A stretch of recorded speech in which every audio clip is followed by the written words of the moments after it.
정말 별 내용 아니었잖아요. 안녕하세요. 뉴스패치의 유스입니다. 여러분들은 필요한 정보를 찾으실 때 어디를 가장 많이 이용하세요? 저는 습관이 되어서인지 아직도 컴퓨터든 핸드폰이든 초록창을 주로 이용하는데요. 사실 이런 검색 엔진이라는 게 처음 생겼을 때 이쪽 업계의 1위는 이곳이 아니었어요. 그런데 이곳에서 모르는 게 있으면 물어봐 라는 지식인이라는 것을 내세우면서 이 사이트를 이용하는 사람들이 늘어났고, 그렇게 더욱더 많은 이용자 수를 확보하면서 이쪽 업계 1위로 자리매김하게 되었는데요. 이 초록창에서 지식인이 큰 비중을 차지했던 만큼 황당 지식인, 웃긴 지식인 등 많은 에피소드들이 있었지만 소름 돋는 지식인도 있었죠. 첫 번째로 준비한 이야기는 이 소름 돋는 지식인 이야기 중 하나인데요. 미리 말씀드리자면 그 유명한 라줄 기사인은 아닙니다.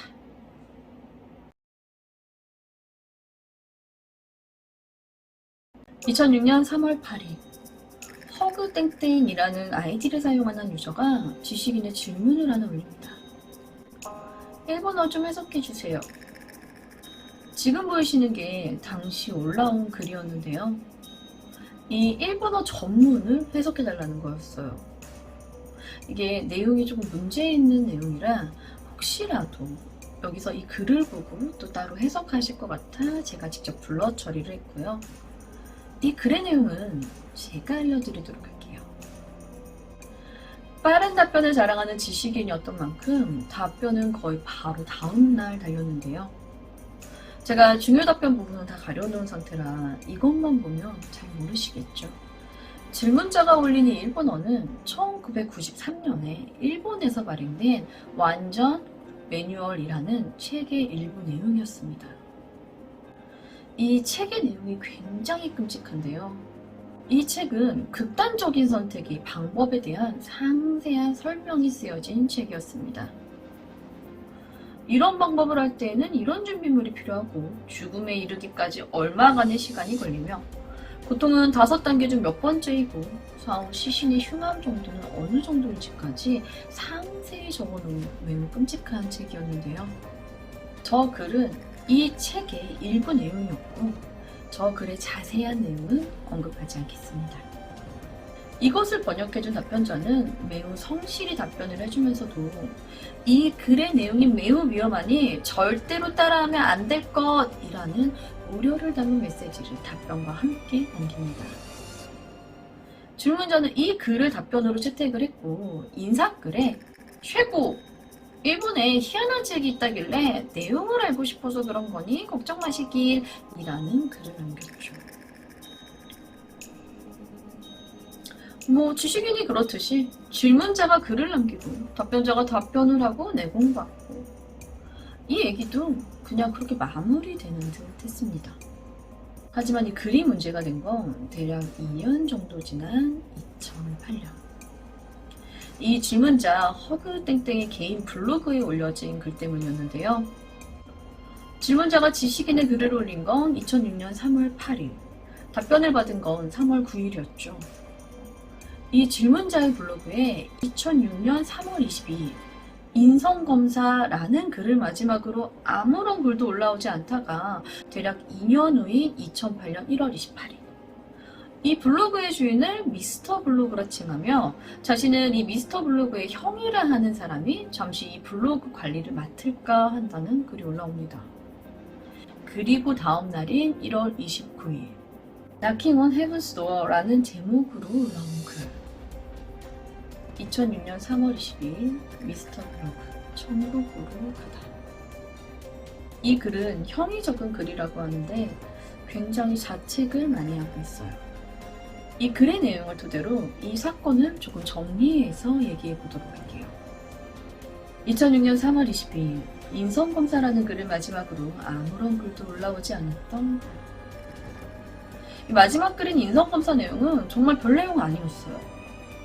인성검사를 했는데 답변들이 아주 그렇다, 꽤 그렇다, 보통 그렇다, 그렇지 않다, 매우 아니다 이 5가지로 되어 있는데 질문에 대해 답을 체크할 때마다 자신이 정신병자일 것 같은 느낌이 들어서 도중에 포기. 끝. 정말 별 내용 아니었잖아요. 그런데 이 글을 쓴 날 미스터 블로그가 극단적인 선택을 했다는 겁니다.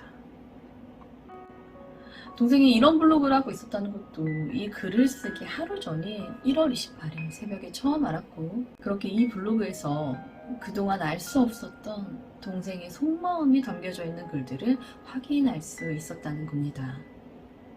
이 글에 따르면 미스터 블로그는 중학교 2학년 때까지 전교 1등을 놓치지 않았고 중3 때 돌연 공부를 안 하기 시작했는데 그럼에도 전교 등수를 유지했을 만큼 매우 똑똑했다고 합니다.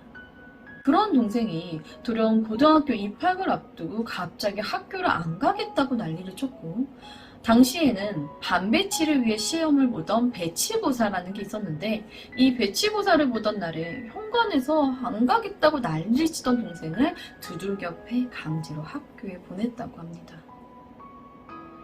고등학교에 입학 후 강제로 3일 정도 학교를 보냈는데 4교시도 안 돼서 짐 싸가지고 집에 와 있는 동생을 보자 화가 치밀어 오른 형은 야 그냥 네 맘대로 살아 라며 포기해버렸고, 동생은 그렇게 학교를 자퇴후 집안에만 틀어박힌 채 생활 패턴도 엉망으로 살게 되었다고 합니다.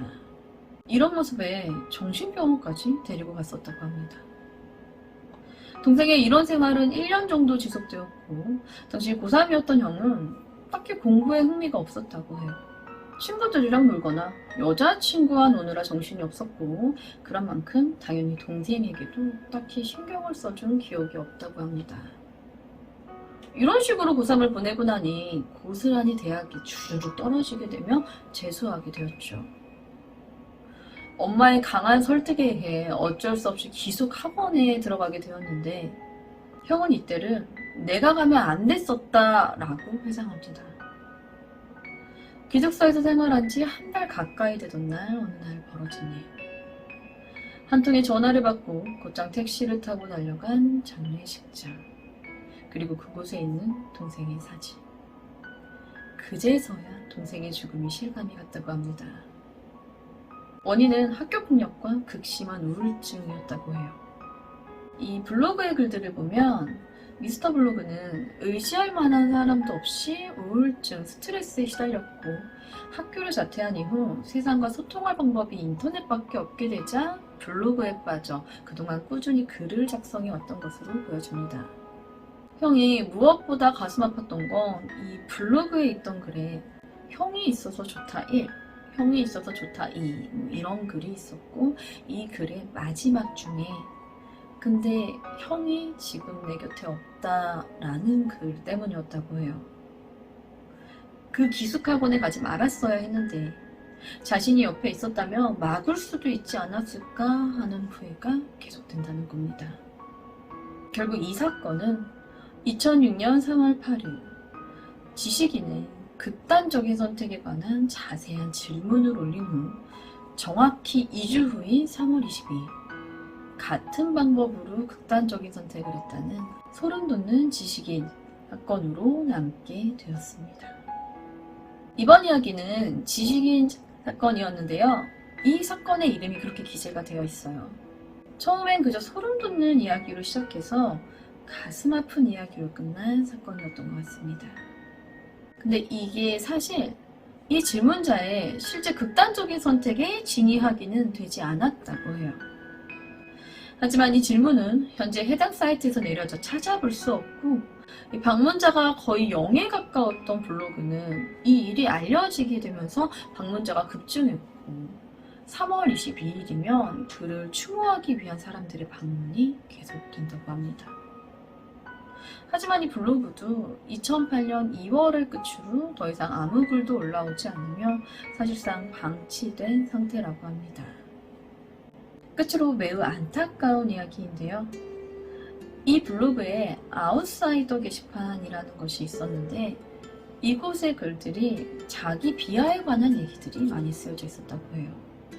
극단적인 선택에 관한 얘기들도 있었고 그래서 후에 어떤 얘기들이 나오냐면 이 게시판의 글들이 어쩌면 미스터 블로그, 그가 자신의 글을 본 누군가에게 아무나 좋으니 좀 손을 내밀어 달라는 구조 신호였던 것 같은데, 애석하게도 그의 마지막 구조 신호에 귀 기울여준 사람이 아무도 없었다라는 부분을 보면서 매우 안타깝고 또 굉장히 가슴 아픈 괴담이지 않은가 싶습니다.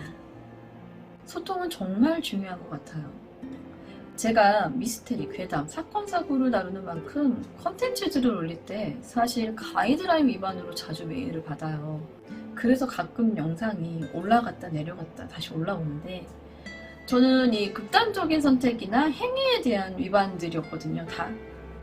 제가 좀 조심하지 못했었던 게 있었던 것 같은데, 그럴 때면 이 가이드 위반 안내 메일과 함께 항상 같이 오는 메일이 있었어요.